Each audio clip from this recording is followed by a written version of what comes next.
Well, our next speaker has a very familiar last name. And if you're a regular listener to his brother's radio show, you know that he speaks often and highly of him. But David Scott Limbaugh stands tall in the world of conservative punditry all on his own. A political commentator, a columnist, author, public speaker. His columns are carried by townhall.com, WorldNet Daily, and the Washington Times. He's written 4 books, all of which have been on the New York Times bestseller list, including his most recent book, Crimes Against Liberty, an indictment of President Barack Obama. What you may not know is his wife's name is Lisa.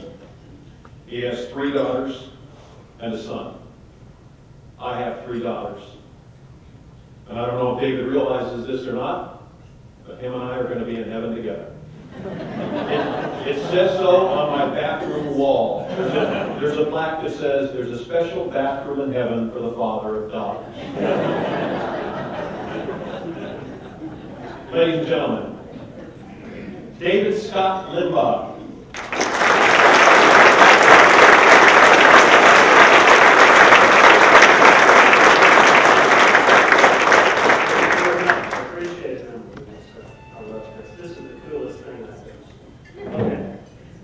By the way, my whatever you call that CV thing is always outdated. 2 sons now. I have 5. 58 years old with 5 young kids. I can't help it. Had nothing to do with it. The oldest is 18. The youngest is 7. Just barely 7. And it's fun. Don't ask me why it took us so long to have all these kids, but we now have them. And it's the best time I've ever had. I want to thank you all for asking me to be a part of this evening. I am really in great admiration for the work that you all do. I have been researching this very issue, coincidentally, or providentially, for my second book about the Obama administration. I'm not going to get into politics tonight, as tempting as it is always, as it always is for me. But the first chapter I decided to work on was social issues. And so I've been researching a little bit about abortion and the administration's attitude toward all the different social issues. And I was stunned by just how militant this administration's attitude is against adult stem cell research, and how it's bent over backwards to fund embryonic.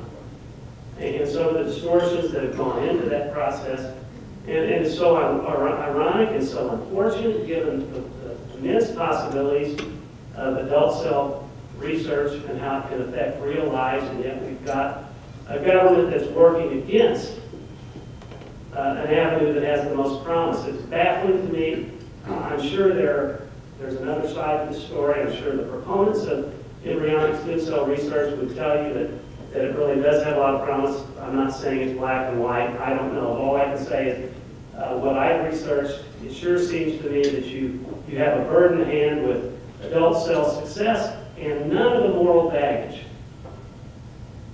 surrounding it. I do not understand why we can't pursue that with more vigor and why we can't get the government. If the government's going to be behind one or the other of these, you would think it would be behind adult, or at least in equal measure, and yet it's exactly the opposite. So that's a shame, but that's why what you all are doing is that much more important. So congratulations for the work you're doing. Thanks for allowing me to be a small part of this evening where we promote the good work that you're doing.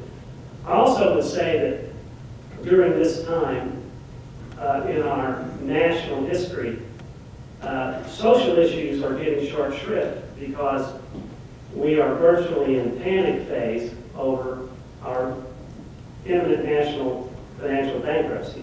I mean, everybody is so concerned. I have, as I said, 5 kids. I'm worried that they will not be able to enjoy the same kind of America that was bequeathed to us by our parents and grandparents. The greatest nation, the freest, the strongest in the history of the world.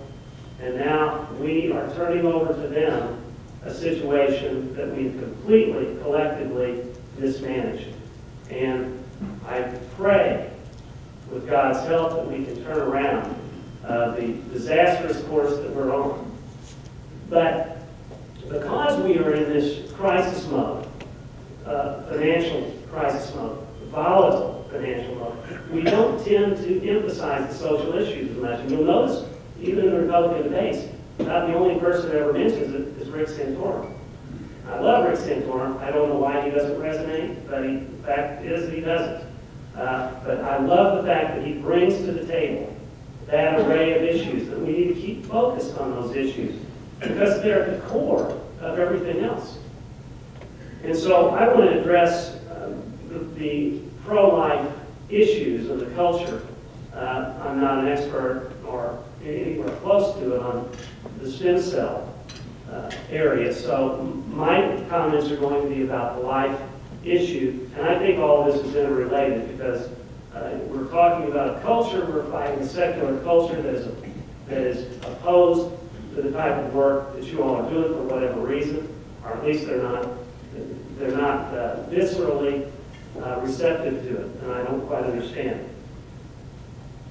So, I was taken by a couple of stories when I first started getting into these issues from previous practitioners of abortion.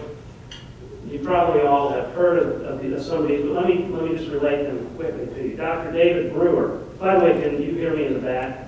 Back there. It's too bad. Dr. David Brewer, who was a former abortion doctor, relates one experience that he had.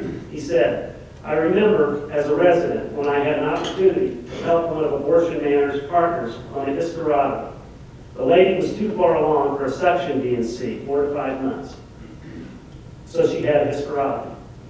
I remember as we got in and made the incision in the uterus."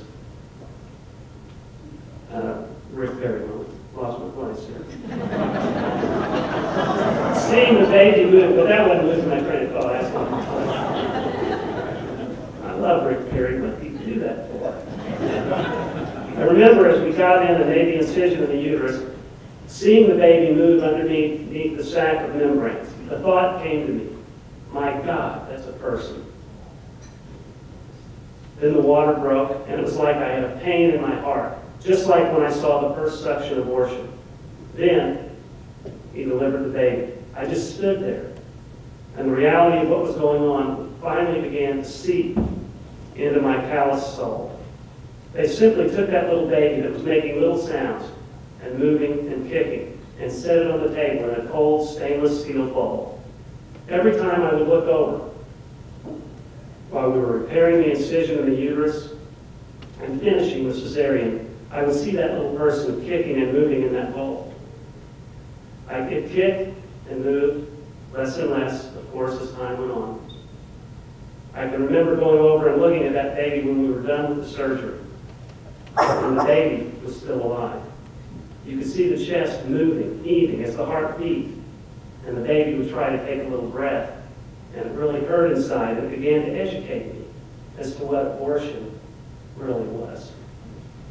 Even more haunting, or equally haunting to me, is the testimony of Brenda Pratt Schaefer, a registered nurse with 13 years of experience, who in 1993 was assigned by her nursing agency to an abortion clinic.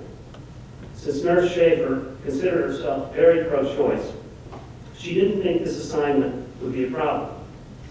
She was wrong. This is what Nurse Schaefer saw in her own words. "I stood at the doctor's side and watched him perform a partial birth abortion on a woman who was 6 months pregnant. The baby's heartbeat was clearly visible on the ultrasound screen. The doctor delivered the baby's body and arms, everything but his little head. The baby's body was moving. His little fingers were clasping together. He was kicking his feet. The doctor took a pair of scissors and inserted them into the back of the baby's head. And the baby's arms jerked out in a flinch, a startled reaction, like a baby does when he thinks he might fall. The doctor opened the scissors up. Then he stuck the high-powered suction cup tube into the hole and sucked, I hate to be graphic here, and sucked the baby's brains out. Now the baby was completely limp. I never went back to the clinic. but I'm still haunted by the face of that little boy. It was the most perfect, angelic face I'd ever seen. I relate those stories because I think too often we get detached from the reality of abortion. It's all theoretical. It's all removed. It's so evil. It's so horrendous that we don't want to think about it.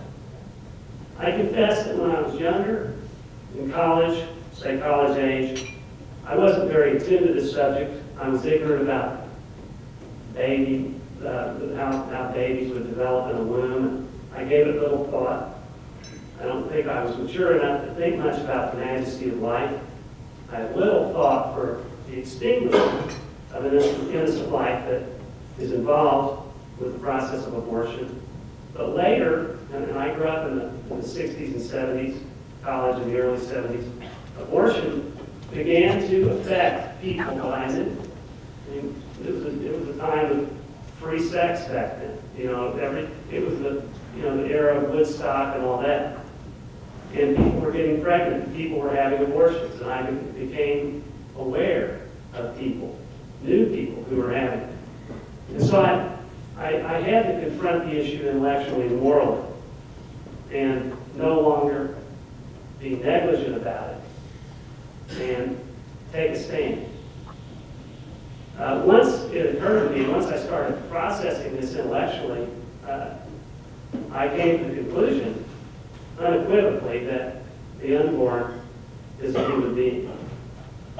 And once it hit me that it's a human being, I became absolutely convinced that it's wrong, no gray area, to kill the baby, the unborn.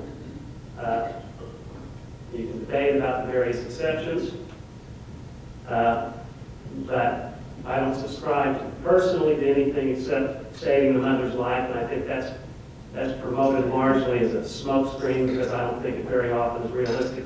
I think you're going to endanger a woman's life by this procedure, by saving the baby. I just don't think that's realistic. I think they throw that out there to tug at our heartstrings, but regardless, weighing life versus life is one thing, but even rape and incest to me, as Rick Santorum said, I was watching a video of the baby the other day. You know, you create an exception for rape, and then you make the child a victim twice. This little baby didn't do anything wrong. And so, you know, the people, I respect people's differences of opinion. My point is not about the exceptions. My point is, if it's a human being, it deserves protection that we give human beings that have already been born.